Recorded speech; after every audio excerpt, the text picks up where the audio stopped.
బ్రహ్మ, మరీచి, మరీచి యొక్క కొడుకు కశ్యపుడు, కశ్యపుడి కొడుకు సూర్యుడు, సూర్యుడి యొక్క కొడుకు మనువు,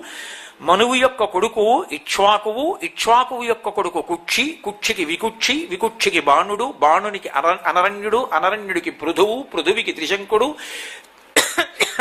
త్రిశంకువుకి దుందుమారుడు లేదా యువనాశ్వుడు, ఆయనకి మాంధాత, మాంధాతకి ధ్రువసంధి, ధ్రువసంధికి ప్రసేనజిత్, సుసంధి, ధ్రువసంధి, ప్రసేనచిత్, ధ్రువసంధికి భరతుడు, భరతునికి అసితుడు, అసితునికి సగరుడు, సగరుడికి అసమంజసుడు, అసమంజసునికి అంశుమంతుడు, అంశుమంతునికి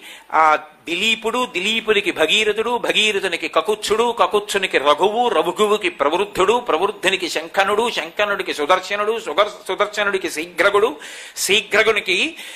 మరువు, మరువుకి ప్రశుశ్రుకుడు, ప్రశుశ్రుకునికి అంబరీషుడు, అంబరీషునికి నహుషుడు, నహుషునికి యయాతి, యయాతికి నాభాగుడు, నాభాగునికి అజమహారాజు,